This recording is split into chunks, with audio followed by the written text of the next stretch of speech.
आज हम बात करेंगे साइनोवियल फ्लूइड एनालिसिस की। साइनोवियल फ्लूइड एनालिसिस क्या है? हमारे जॉइंट्स में एक फ्लूइड पाया जाता है जिसे साइनोवियल फ्लूइड कहते हैं। कुछ बीमारियों में इस फ्लूइड की मात्रा बढ़ जाती है और जॉइंट्स में सूजन हो जाती है।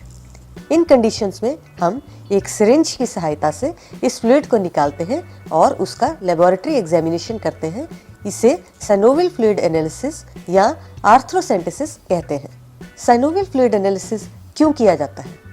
यदि पेशेंट के जॉइंट में पानी जमा हो गया हो, सूजन हो गई हो या दर्द हो रहा हो तो ये टेस्ट करने के लिए कहा जा सकता है। यह टेस्ट कैसे किया जाता है? इस टेस्ट के लिए पेशेंट के जॉइंट को साफ किया जाता है। उसके बाद एक सुई और सिरिंज की सहायता से साइनोवियल फ्लूइड निकाला जाता है। कभी कभी इसके लिए अल्ट्रासाउंड की भी आवश्यकता हो सकती है। क्या इस टेस्ट में दर्द का अनुभव होता है?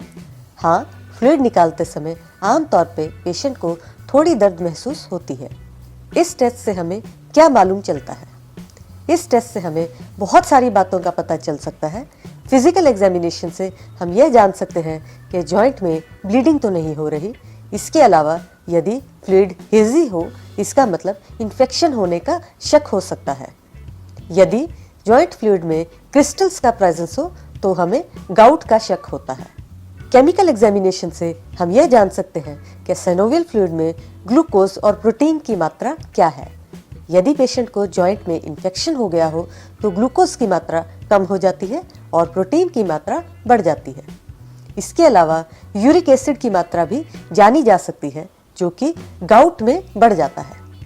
माइक्रोस्कोपिक एग्जामिनेशन से हम यह जान सकते हैं कि साइनोवियल फ्लूइड में कितने ल्यूकोसाइट्स हैं। यदि टोटल ल्यूकोसाइट काउंट बढ़ जाए और साथ में न्यूट्रोफिल काउंट बढ़ जाए तो इसका मतलब पेशेंट को बैक्टीरियल इन्फेक्शन हो सकती है।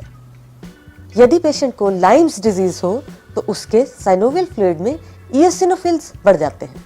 माइक्रोस्कोपिक एग्जामिनेशन से हम यह भी जान सकते हैं कि उसमें किस तरह का क्रिस्टल है और गाउट और सूडो गाउट में डिफरेंशिएट कर सकते हैं। जैसे यदि इन्फेक्शन का शक हो तो साइनोवियल फ्लूइड को कल्चर के लिए भी भेजा जा सकता है।